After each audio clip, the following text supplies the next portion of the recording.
It was on a Sunday, December 7th. I was with a date. We were riding horses up in this plains in the forest reserve, and we came back and we heard the Japanese had attacked Pearl Harbor. My thoughts were, oh my gosh, we're in war. I'm going to have to hurry up and enlist because the war will be over before I get in. So shortly after that, I went to the Navy. I was going to go to the Navy first. I went to the Navy for an interview and also for a physical. So I'm reading the eye chart. They said, oh no, you got to take your glasses off. So I took my glasses off, and of course I couldn't see anymore. So I sort of disappointed. But if I would have waited, it changed it. Later on, if you had correctable lenses, you could go in the Navy. But when I first started, you had to have perfect eyesight, you know. But anyway, so then I said, I got disappointed when I got rejected, so I went to the Army. And I said, I'd like to enlist in the Army. He said, you got any disabilities? I said, yeah. He said, I can't see. He said, well, that's all right. We'll put you in the front. You won't have to see so far. So anyway, I got sent into the Army, and they sent me down to Camp Grant, and go through the physical and uniforms, and they didn't tell us anything. The next day, we were ready to go, and the next day my name was called, said, bring your duffel bag. So everything you own was in your duffel bag. So we got a Pullman train. We asked the porter, where are we going? He says, I don't know. We're going to be on the train for 3 days. So we didn't know where we were going. Whole bunch of the train was nothing but GIs. So we pulled out, and next morning, I had a little map of the United States with all the railroad lights. We were in St. Louis, where we kept on going. We got to Little Rock. I said, oh, if we go straight, we're going to Texas. If we go left, we go to Louisiana. Son of a gun, we turned left. So we still don't know where we're at. So finally the train slowed down in Louisiana, and they had a big sign into the Army camp. 28th Infantry Division welcomes you. Okay, now we know we're going to be in the 28th Infantry Division. So we were assigned in regular infantry training. We had 13 weeks of basic infantry, and we did everything. At that time we had the 03 Springfield rifle. We got the M1 later on, but we had the 03 Springfield, and we went through all the regular training. And then after our 13 weeks, we were assigned to our regular permanent companies. So they had there's 3 regiments in the division. So a bunch of guys got called off for this regiment, one for this regiment, another for this regiment, and then they went to the artillery. They had three groups of artillery. Then they had engineers. Some people got assigned engineers. They had quartermasters. There's about 5 of us left. I thought, my gosh, we must have flunked basic training. They said, no, we're going to be assigned to medical battalion. I mean, that's the first inkling I had. I'm going to be a medic. So I was assigned to the medical battalion of the infantry. And our training then, of course, was we'd follow the infantry. Fellas fall out with a blister, you know. We'd walk right with it. We were the last guy, and guys would fall out with blisters and foot trouble or cold or something. And we'd treat them at the end when they fell out. And while we're down, this is Camp Livingston, Louisiana. While we're down there, we found some old fellow was always following us. He was back maybe 100 yards or so. We found out later it was Omar Bradley. He was a 2-star general. He used to walk right with us, but that was pretty great. You know, he incognito, but he was right there with us. And he was with us for quite a while. And later on, he left us when we were in Florida doing amphibious training. Well, what was the medical training like? Oh, the medical training. Okay, all right. So now, like I say, I don't know anything, no doctor or anything. So what they would do, they have manuals, and we practiced splints, putting on splints, tourniquets, and also the doctor was in charge of our company, and he'd also get dogs. They always had dogs in the Army camp. He'd catch a dog, put in the day room, and then he'd chloroform the dog.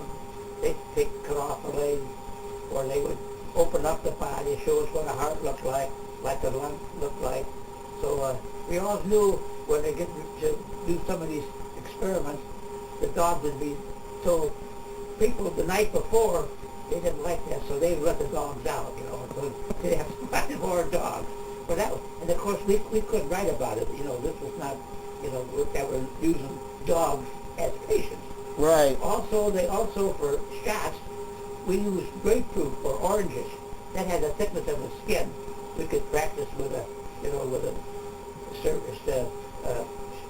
syringe, you know, and give shots to oranges. So, but that was our training. But we did that for, you know, all the way through.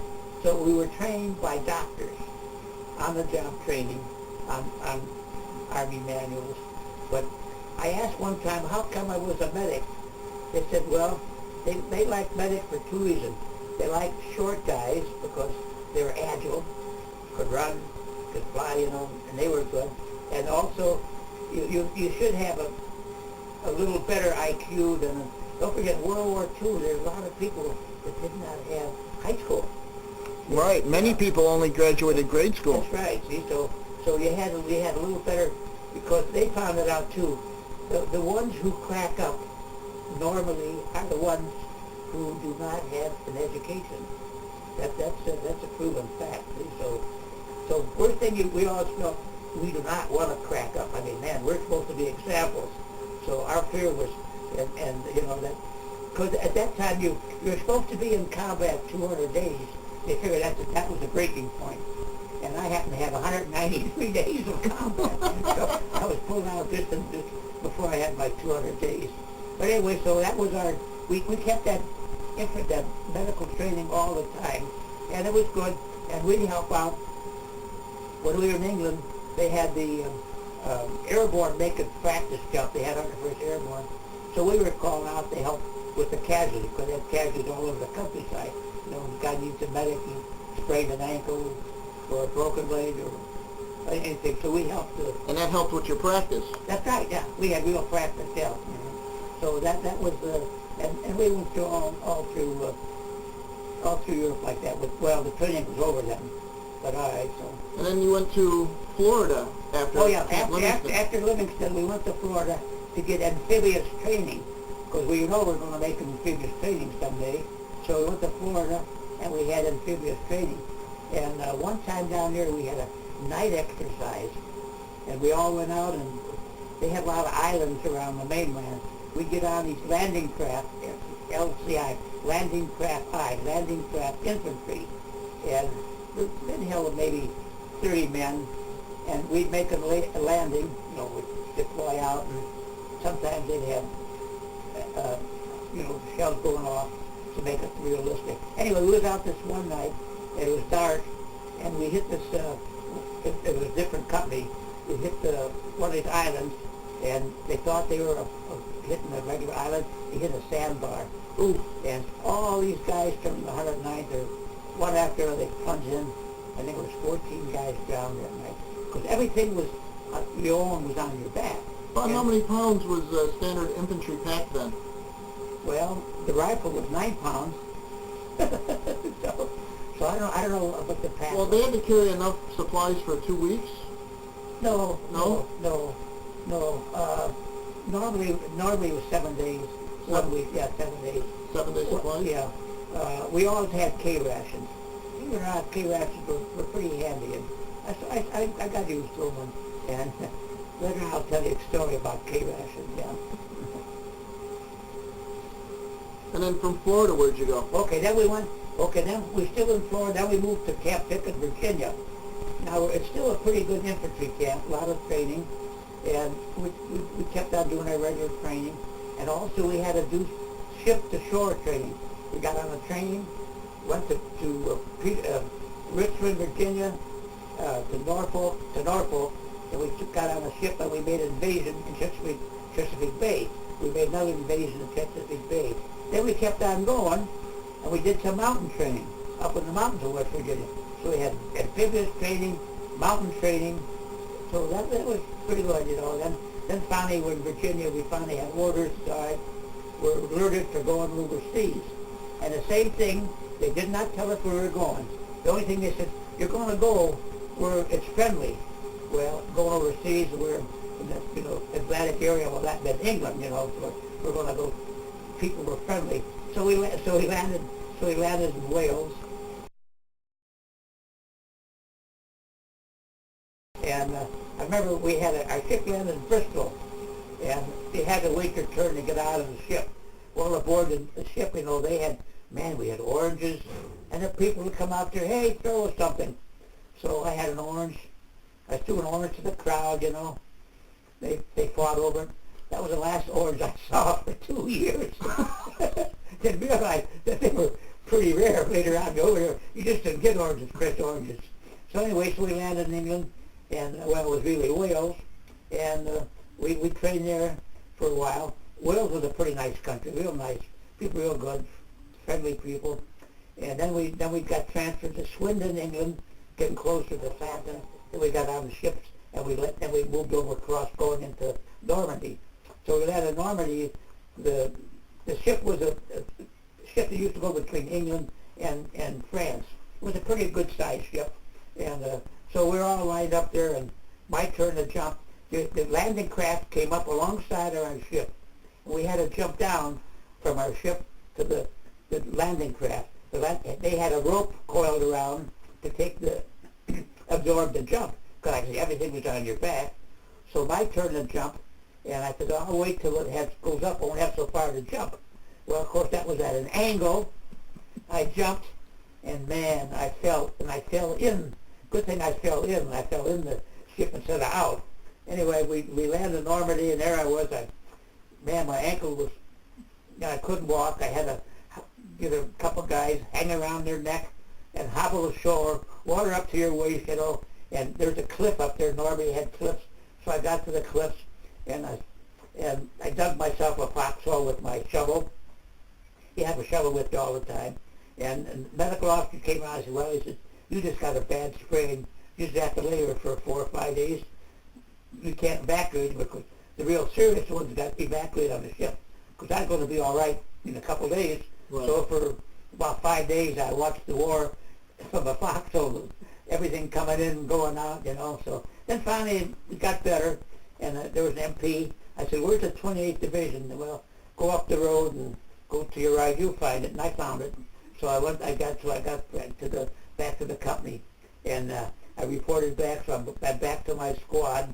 We had a 4-man squad, and by gosh, I just got back. Now this is my first day actually in real combat, fighting around me, because the battlefield is a mess. I mean, there's everything imaginable in the field. There's clothing, boxes, debris, holes, machine gun nets, everything, mortars. Well, anyway, so a guy was on a recon, a half track. He crawled back. He says there's some wounded. We got some wounded back down there. So the sergeant said, okay. He told my squad, go down and get the guys. Okay, so here, the 4 of us, we start off walking down the road, and we seen all this stuff. Hey, look, there's a machine gun. There's a mortar squad.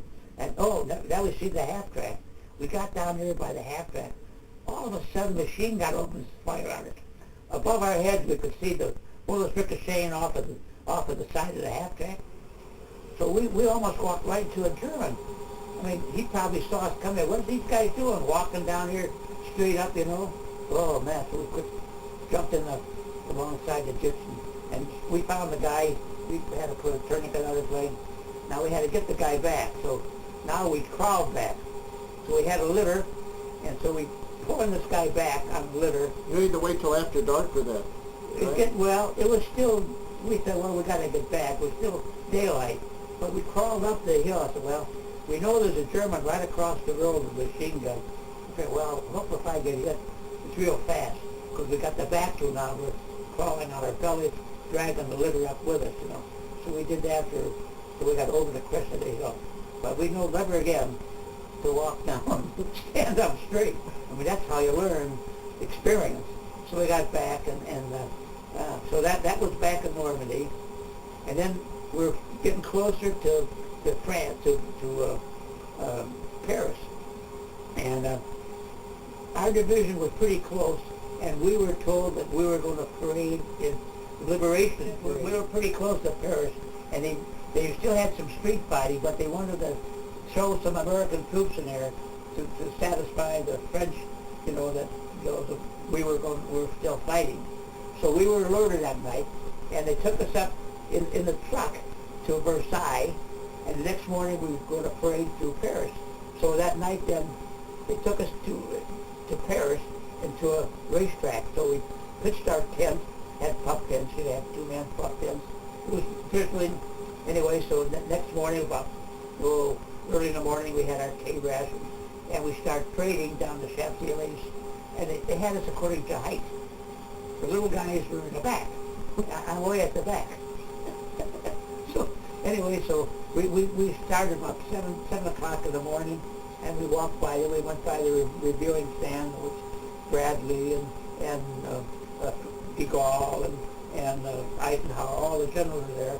When you go by, you have to double time so you don't back up the rest of the track, So, Right. So we double time. Then we had our first break, man, from 8 o'clock to about 11. We had our, but meantime, the people there were just wonderful, giving us flowers, giving us champagne. I mean, now here we stop, and I'm the last guy in our column. And so some girl comes up, come on, she says, I got something for you. I said, oh, heck, I'm thirsty. So she grabs me by the arm, leads me around up to, I said, electricity was shut off. I said, well, I'm thirsty, I'll take a chance. I go in, and with her in the apartment, she brings some champagne out, and we're drinking. I said, oh my gosh, I got to get back to the company. I mean, I'll be lost here in the city. So I quick ran out, and they were away. I caught them again. But some of these guys, they stayed. They got counted by it. They stayed 3 or 4 days with these people before they got lost in the trade. But I chickened out. Well, I can say that, but I didn't do that. So I went back to the company, and then we kept on going. Now this is still that Liberation Bridge. We got out to the suburbs, and we got to a schoolhouse. We always try to get a schoolhouse. There's room to do the warm, it's dry. We always try to get a schoolhouse where we can stay at. So, man, we put our blankets out, and we were so tired, we all fell asleep. We never got back to Paris.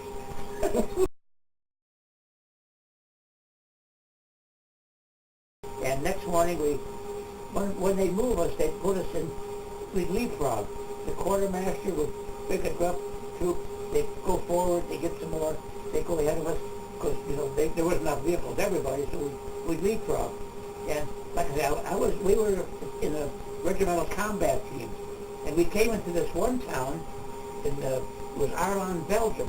So we're chasing the Germans, they're up there, and by gosh, we got this one town, and they start firing back at us. Uh-oh. So our colonel said, okay, we're going to have to take the town. So we get everybody lined up, the tanks and the engineers and the medics, of course, now we're going to attack the town of Arlon, Belgium. Meantime, a kid comes running out on this bicycle from the town. So our colonel flags him down. He said, well, he said, how many troops? Oh, he said, there's a lot of Germans there. And so our colonel said, I tell you what, he said, you go back there and tell them we're going to have 2 hours, we're going to attack this town. So the kid went back, and the Germans had left. So we did not have to fight the town because they were told they were going to be attacked. And they left because it was a pretty good-sized town, but they weren't told to make that a major defense. Anyway, so we took the town of Arlon, and we kept on going, and now we hit the Siegfried line, which consisted of a lot of German pillboxes and dragon feet, and we tried to get through there, but we were not that strength that we could do it, because we were only a division, and they had other plans how they were going to do it. So we stopped them because we couldn't. Our group was big enough to do it. So we went back, and in the meantime, another division needed help.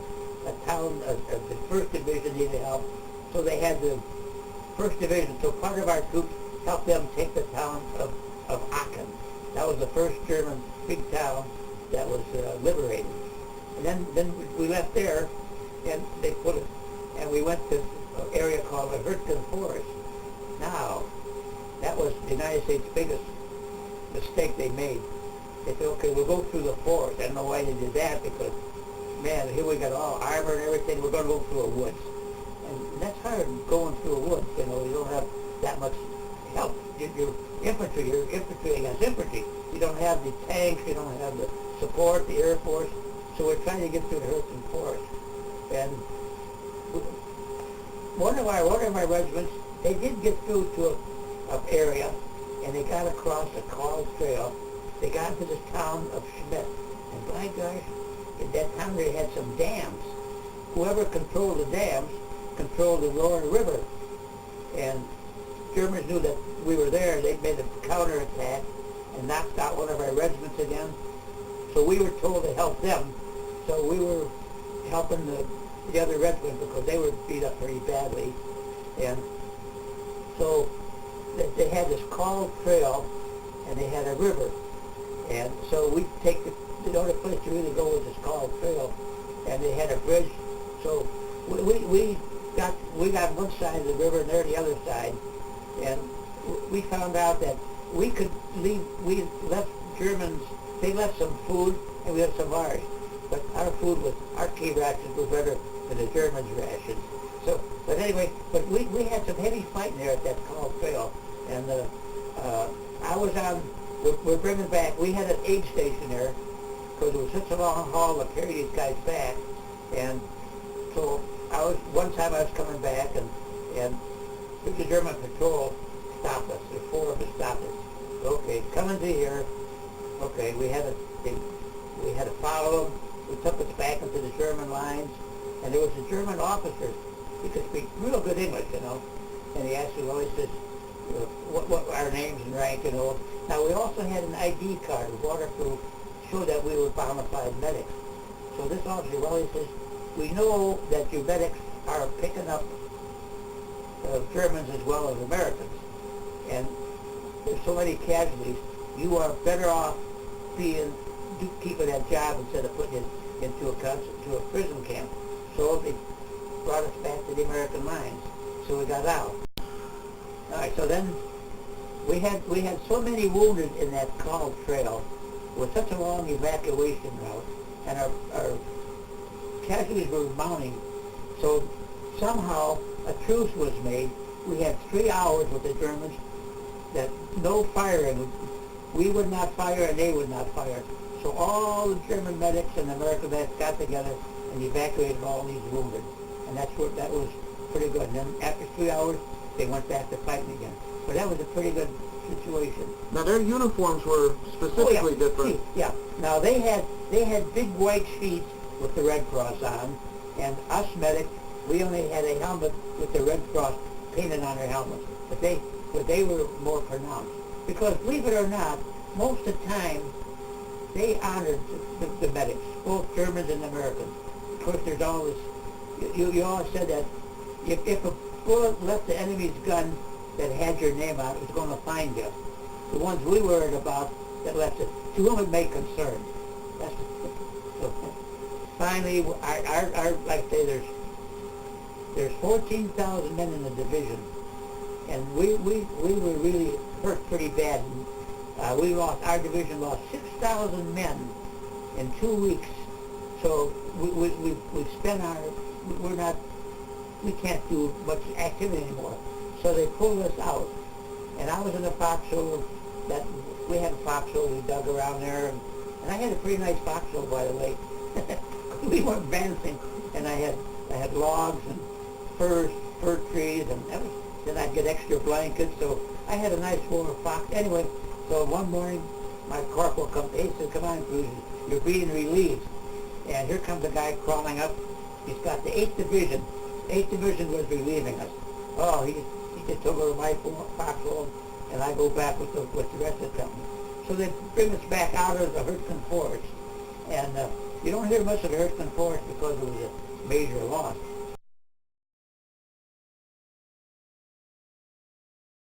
So anyway, they bring us back out. Now we go into an area in Luxembourg. It's supposed to be a quiet sector. One side of the river was Germany, one other side was Luxembourg. And here's the rest area. They said, now don't get too rambunctious, don't do too much firing because they'll fire back. So it was a quiet sector. But I was in the town, And actually, it was right across from a railroad station. They had small hotels. So I was up on the second floor, this hotel, and man, I threw my blankets on a bed. I had a bed to sleep in.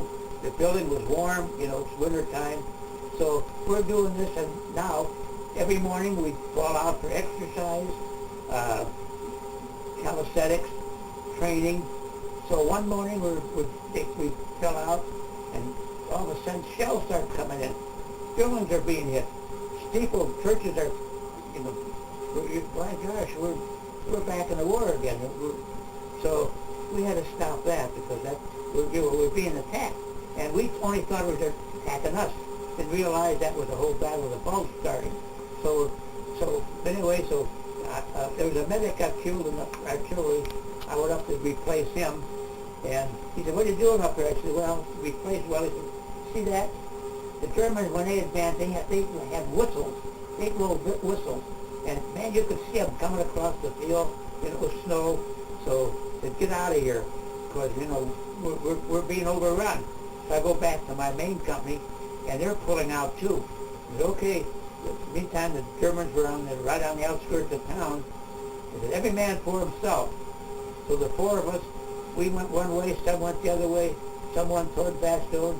So we happened to cross the river there, and the engineer said, "Get across, we're blowing the bridge up." They blew up the bridge, we were the last one to go. But then now, we're four of us, we don't know where the heck we are. We're walking in the countryside, it's getting dark. Come to a little town. There's a one-lane, they had a one-lane bowling alley in this town. So we throw our blankets out there, we send our guards out. He comes running in later, "Come on," he says, "the German tanks are coming in town." So out the back door we go, across the snow, and we still don't know where we are, four of us. We hit a blacktop road, and now it's starting to get daybreak, and we hear a truck. It was an empty, 2.5-ton quartermaster truck. We flagged him down, and we asked him where. Well, he said, "I'm going back to a town called Arlon, Belgium." He said, "Well, we'll ride with them because we're cut off from our company." So we rode back with them, and like I did, we stopped in the town, and we stopped at a schoolhouse, and we don't know what's going on. Then next morning or so, we hear some troops coming in. It was American 9th Armored Division. So we cried, "Hey," he says, we're lost here. Can we join you?" I said, "Okay, sure, Joe." So we joined them because they were going to try to come back and hit the side of the bulge, from the other side. But I say, our division was lost. So now we lost another 6,000 in the Battle of the Bulge. Our division was wiped out twice in just a matter of time. And so finally we fought with the armor there, and we helped them, and they tried to hit from the side, and of course couldn't get through because they were still going forward. We're trying to hit them on the side. Finally orders came through, any men from the 28th Division stragglers, to report back to this one town. So they sent us back into this town, and trying to get all the remnants of what was left of the 28th Division. So they had a train sitting there. So we got on a train, and we go out of Belgium back into France. We got to a town, and we got off the train, and the French needed some help. So we ended up we was assigned out to the French First Army. Did you ever make it back to the 28th? Yeah, we're back there now. And then from the 28th, you went to the French. Yeah, because our division was assigned to the French. So we were assigned to the French. Getting our strength back up to duty again. And then now we had some training in the mountains, and that was mountain training. We worked with the French for a while, and we got this town of Colmar. I remember coming into the town of Colmar, there was a wooded area, coming in, and a report came in along the railroad track. Some guy was walking, he got hit, so they asked for some medics, and then they showed us on the map, take this little trail, but don't go on the tracks because they're mine.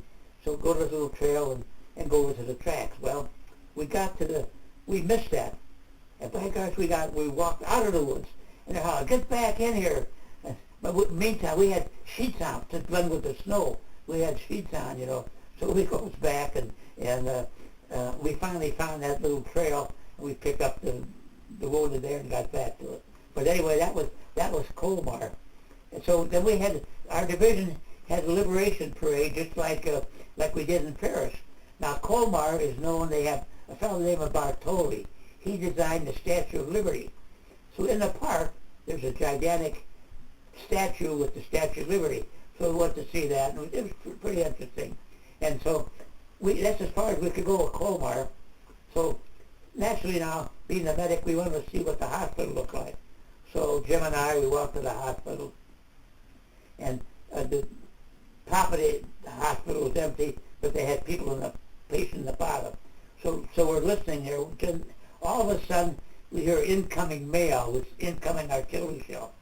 You hear it coming, you can tell these shells come in, they whistle, and hope you have enough time to throw yourself on the ground.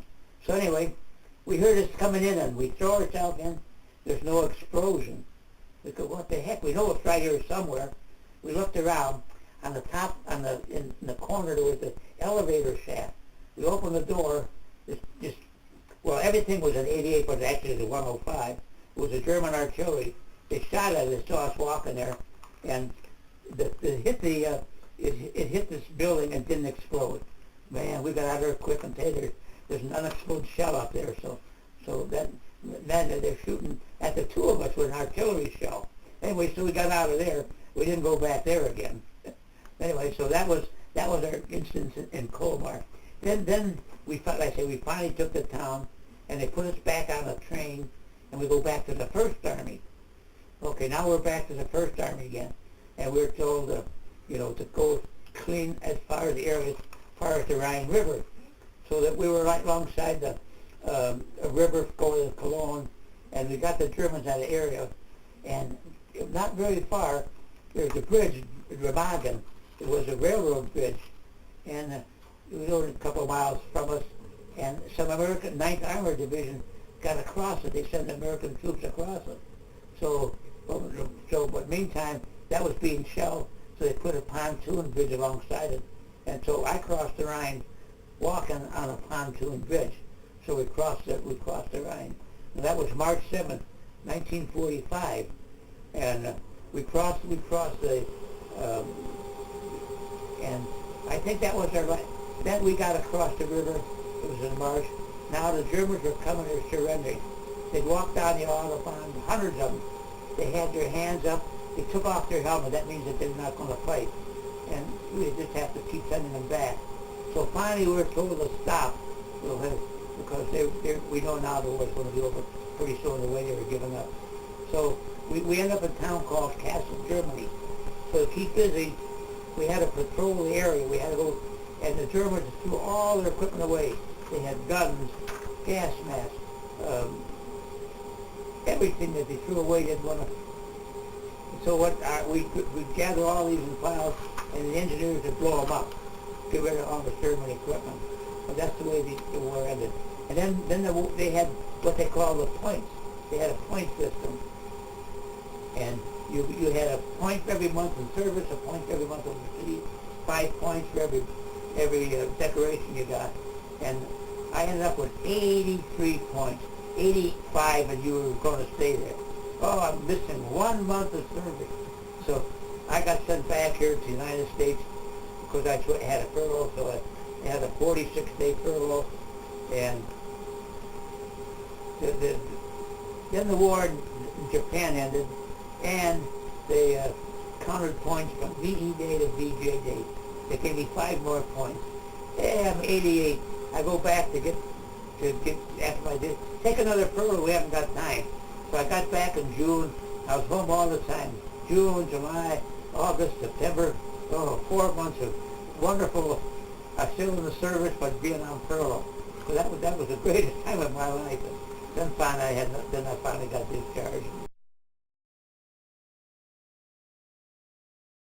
Now, you were also involved in the Illinois National Guard? Yes. And where was that at? Okay, we had our training 2 different places. You train every other week, and then 2 weeks in summer you had to go to camp. And the first year we went up to Camp Ellis, Illinois, which was still a base yet for World War II. Then they closed it. In the last 2 years, we had to go to Camp McCoy in Wisconsin. Of course, they had a big training. That's where they're still training at Camp McCoy. You could fire your large guns out there. They had beautiful scenery, beautiful conditions, decent barracks, and a regular Army camp. It's still in existence. They still train troops today at Camp McCoy, Wisconsin. And what did you do in the National Guard, sir? Well, actually, I was in the Tank Corps, but my duty was a company clerk. So I had to do the reports for all the different reports. Or some kind of report government wants somewhere. Still today, same thing.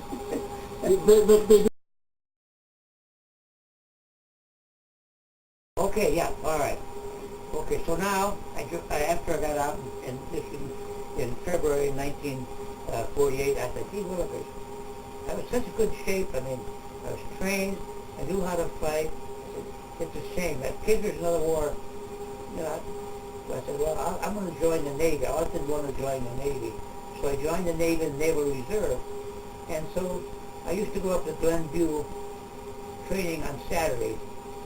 They had an air squadron, and I'd go with the flyers, and they'd let me fly with them. It was sort of fun. But you had other jobs to do, too. But I remember these young pilots up there, they had big band music on. They'd keep in time with the airplane and swing the airplane, We'd fly up to Green Bay or different place, That was pretty interesting. But then I asked, I said, well, I started working. I had to work on Saturdays, so I said I can't be active anymore. So they put me in inactive reserve, which meant that I'm still on the mailing list. So I went back to work. Then I'm working, and then my wife called me up and said, guess what?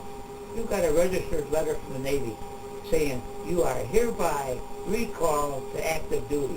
Report at the Navy station and for further duty. So there now starts my Navy career, active duty. So I reported, and they sent me up here to Great Lakes, and then they said, well, okay, all your men coming in, you cannot stay shore duty. You have to go aship. So meantime, I found out that if you go into a big station or a big ship, if you're going to go somewhere, you can go. You're not critical. If you're in a small place, your job is critical. So I asked for a carrier out of Norfolk, big base, big ship, and later on it was good because my son was hurt. He was in the hospital, and he was transferred up to Great Lakes Hospital, and I got what they call humanitarian leave. So I was transferred from the ship out of Norfolk, which patrolled as far as Cuba up to Rhode Island. And what was the ship that you were assigned to? It's a carrier, USS Palau, CBE. It was a small carrier, 510-foot flight deck. So anyway, so they said, okay, when I got this humanitarian shore duty, when I got back to Norfolk, they sent me on a train back to Great Lakes. So now I got this back to Great Lakes, and so I requested housing up there, and later on I got housing. So the regular job, I'd go to work in the morning, and I worked the receipt section, and people would come in and report, the duty. One time, and for extra duty, they had a great big area, and everybody's phone number. People would call in, I want to talk to John Smith, So they had what they call a striker. He'd look up the telephone number. So when I was rated that, I sat in the front, but he had to answer the phone. So one day, so he's back. He's only a better seaman. And hey, I said, your phone's off the hook. I went back and hung it up. Oh, he said, that was the captain of the base. He said, you hung up on it. I said, forget about it. So I went back to my phone up in the front, and I said, this is Captain Fitzgibbon. Why did you hang up on me? Well, sir, it was an accident, sir. And he was so scared. I went back there, I had to tell him it was a joke, because if he could hit me, he would have. I was afraid to. So, you made the phone call. I made the phone call, yeah. So that was some of the things up there. But then I stayed up there, and I finally had enough points my enlistment was up. And on the way out, you try to get ahead of the traffic because everybody's coming out at one time. And my officer kept the thing until 4 o'clock. So I'm waiting to get out, finally at 4 o'clock. Here's your discharge. He could let me go out at 12 o'clock, but he kept me here. So anyway, I was trying to speed up a little bit to get out of the base with all the other traffic on the SP, the shore patrol. Well, hey, he says, you're speeding. You're going to lose your driver's license for living on the base. I said, see this? Here's my discharge. You can take any privilege away you want from me. I'm getting out of here. So that's my last experience in the Navy. And that was during the Korean War. That was Korean War, yeah. Today is the 22nd of January 2009. Mr. Kruse, when you were on the USS Pulau, Yes. You had an interesting story about one of the crewmen had an appendicitis. Yeah, our duty, we'd patrol from Cuba up to Rhode Island, and we'd be picking in planes that come in and land on our carrier in different categories. So you're out a couple of miles, and one of the fellas got appendicitis. Well, we're out, miles from shore, but there was a blimp nearby. That actually, what we were in a hunter-killer group. We're supposed to hunt airplanes and then kill them, hunter-killer. Well, there's a blimp that was with us, so the blimp could land real easy on the carrier. So they took the fellow with the appendicitis and put him on the blimp, and they flew him back to Norfolk to the hospital. So that was a big, quick evacuation, and it worked. They had enough room on the blimp. Just not on the airplanes. No, airplanes, they were fighter planes, the guy was doubled up in pain, so he was on a stretcher, but the blimp, they could put him in. It's easy landing a blimp on a carrier, it's not doing any speed, it's easy they just drop the line, they hold on to it and put the guy up and haul them away, so that worked pretty well.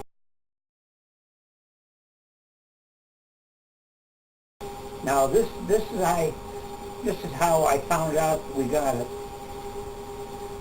We were fighting, street fighting in a village.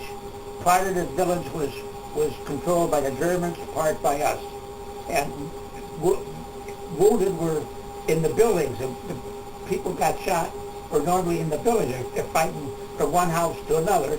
People on the street, but also people would be shooting in the buildings. So anyway, we were coming out of the woods, and it's a big road that came into this village. And the road coming up to town was under surveillance. I mean, you walk. I was walking with this other fellow. We were walking up there, and by gosh, the Germans threw a shell at us. And man, just the two of us. And man alive. Of course, incoming mail. Of course, we flopped on our bellies, and we hit across the street. So man. So anyway, it was pretty hard. So anyway, we went to the town, reported that, we were going to get somebody wounded out. And they said, well, we can't get on that road. If anybody walks around there is being shot at. So they said, well, what we'll do, we'll pick up the wounded, and we had made arrangements then to bring up a Jeep at nighttime and put the wounded on the Jeep, and because it was a long haul, it was about a mile long. And so we started taking the wounded in, and we put it at the last house in town, which is the first house coming in. So we put them in the basement because buildings were being shelled and they were being disintegrated. You couldn't do much. So, but we put all the wounded into a basement, and we only had half a dozen in there. And then it was getting dark. I said, well, we'll wait till the nighttime and the Jeep will come up. But also, somebody else dressed in the outfit, they had to bring up ammunition in a half-track. And so they were bringing up ammunition for our troops, machine gun fire, mortar fire, M1s, and they were bringing that out. So they came up earlier. They were coming up into this town at about 10:30, 11 o'clock at night. They got right in front of this house where we had the wounded. A German shell hit this half-track. Got boom, man, there she goes. Bullets are flying, and that caught the house on fire. In the base, we got 6 guys there. That they're going to be burned to death. So we had to crawl around past this and go and grab each guy out and drag them out and put them to another house about 2 doors down.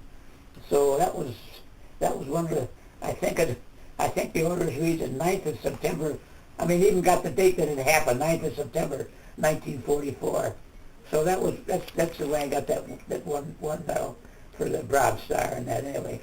So I don't know how we got it, but someone recommended it. I don't know who recommended it, but somebody had to see it. So that was. Okay, second one was actually that goes back into the Hurtgen Forest, and well, we had a dugout. It was a trail. It was a wooded the river. It was a gorge.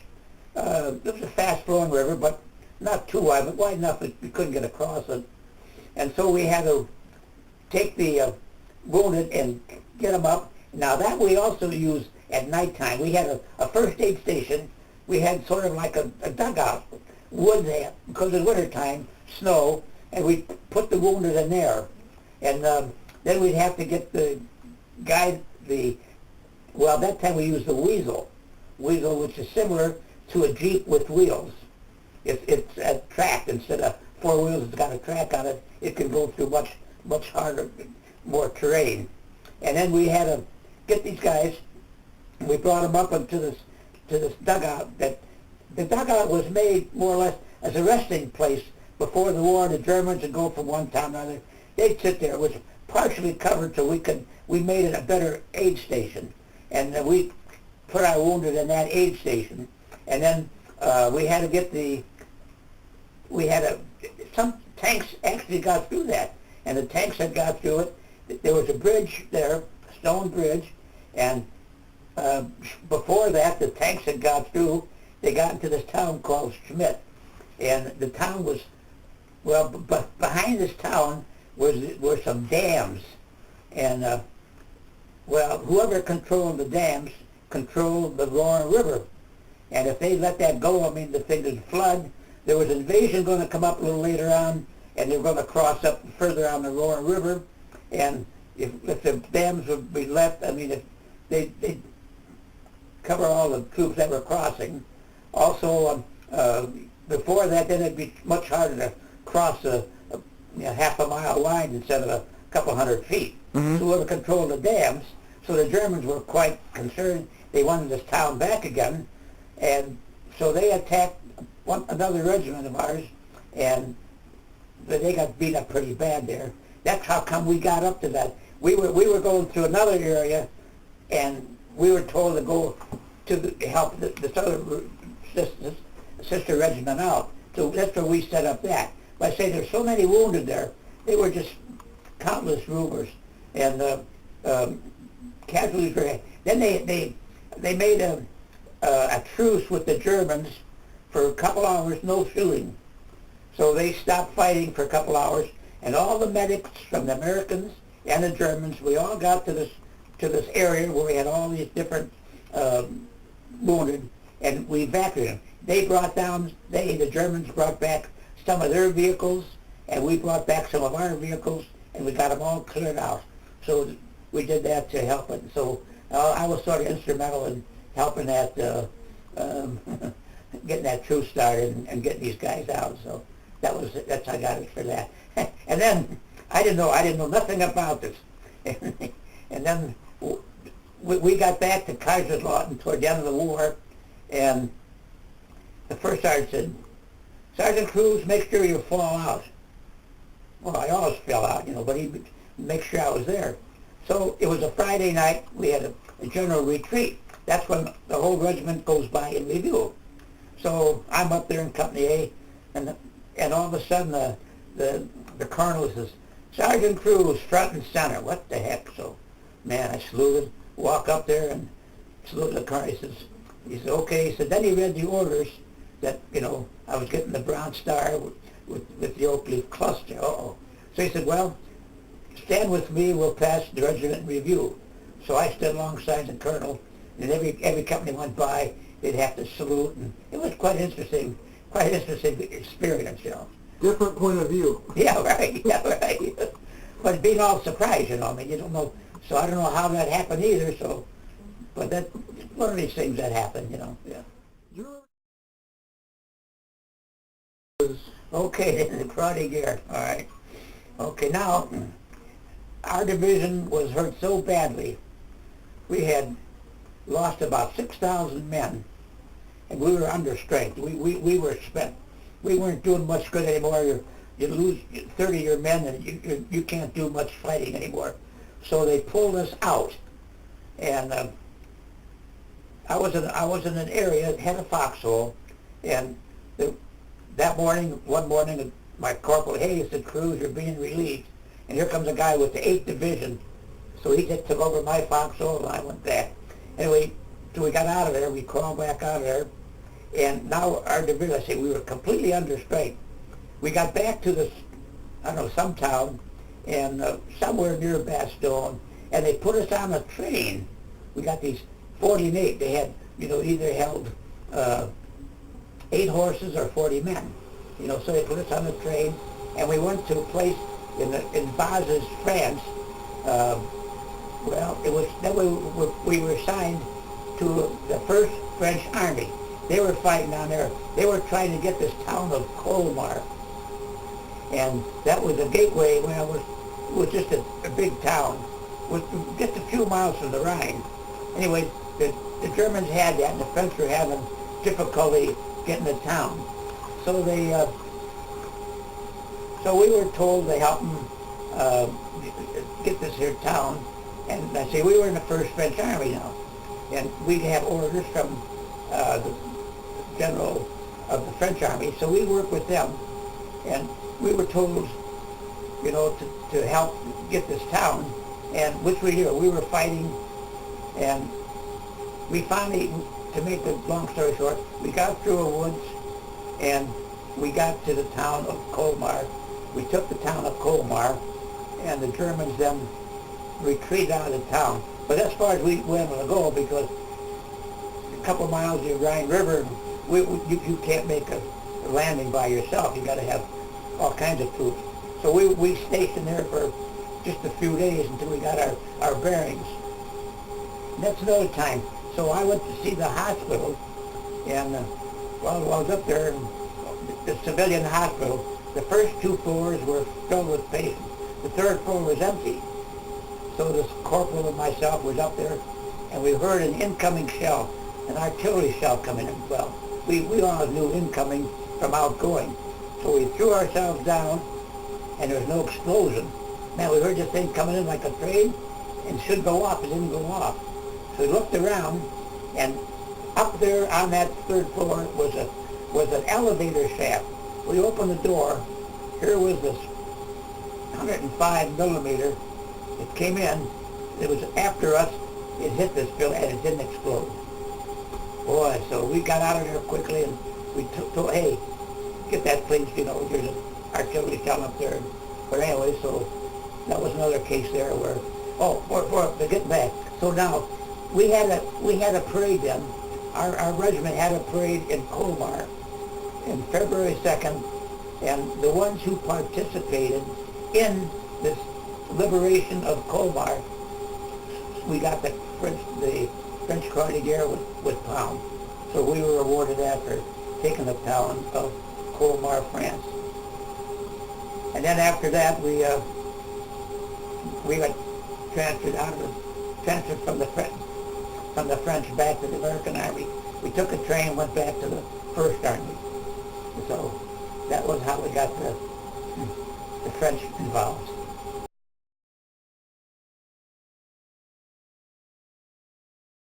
Talking about casualties, after the war, I was in a regimental combat team, the 109th Regimental Combat Team, and our Colonel Kemp, went back to the war records, back to Washington, D.C.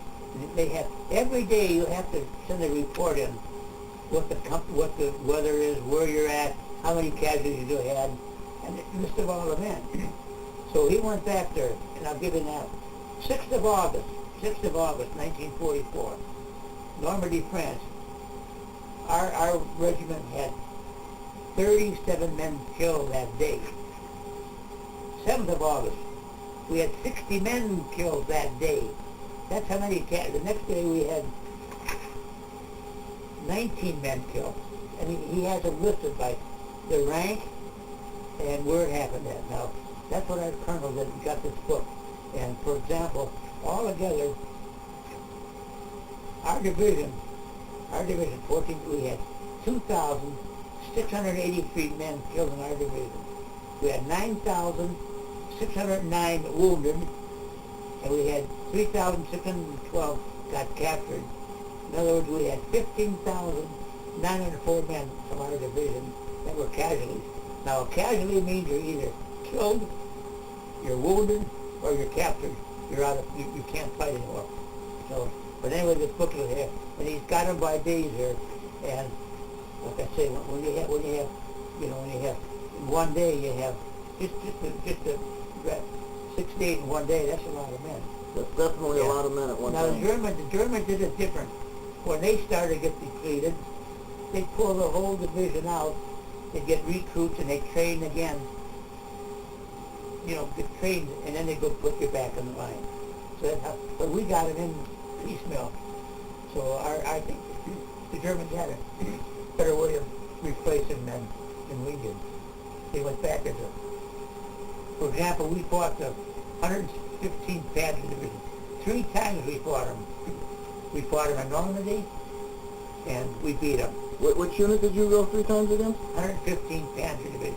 We happened to fight them in Normandy, and we finally beat them in Normandy. Then in the back in Hurtgen Force, lo and behold, 115th, they beat us. And then later on, Battle of Bubbles, they beat us again. So twice they beat us, and once we beat them. We beat them. Knocking them out of commission. So that's, like I said, the last day that we had casualties.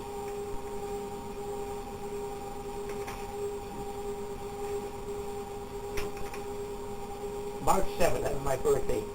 That's the last time we had a fellow killed in our regimental combat. March 7th, what year? 45. That's when we crossed the Remagen Bridge. We crossed on the Dune Bridge. If we got over there, and I think we didn't have to fire anymore because they were giving up.